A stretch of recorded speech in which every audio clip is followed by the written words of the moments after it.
Tume ya Kitaifa na Uwiano na Utangamano NCIC imemwonya aliyekuwa naibu rais Rigathi Gachagua kuhusu matamshi yake ya migawanyiko kabla ya uchaguzi wa mwaka 2027.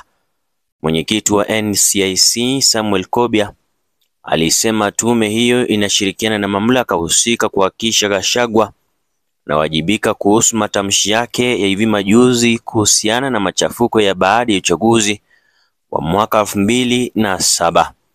Kobia alirejelea hasa mahojiano ya hivi majuzi ya Gachagua ambapo alionekana kupendekeza huenda uchaguzi ujao ukakumbwa na fujo.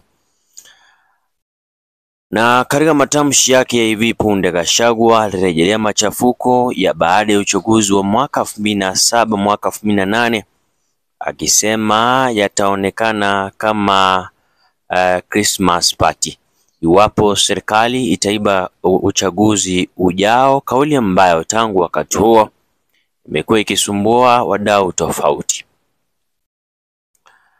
Tunasikitishwa sana na matamshi hivi majuzi ya Mheshimiwa Rigathi Gachagua aliyekuwa naibu rais, ambapo alitaja machafuko ya baada ya uchaguzi ya mwaka 2007 mwaka 2008 kuwa Christmas party.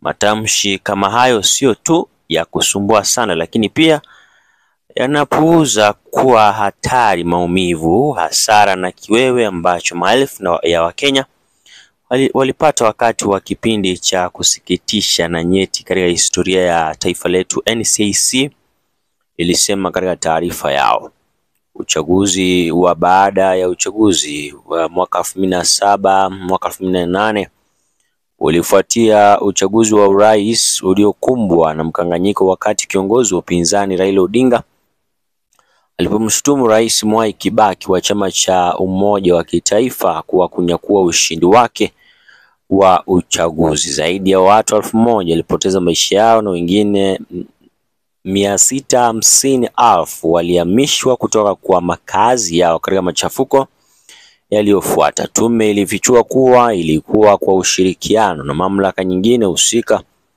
kumwajibisha Bwana Rigathi Gachagua kwa matamshi yake ya kizembe. Ndizo taarifa za hivi sasa. Takuwa na rejea na matukio mengine zaidi, usikwende mbali. Hii ni Erwan Media, kituo nambari 1 kote nchini kwa masuala ya habari, elimu na hata burudani.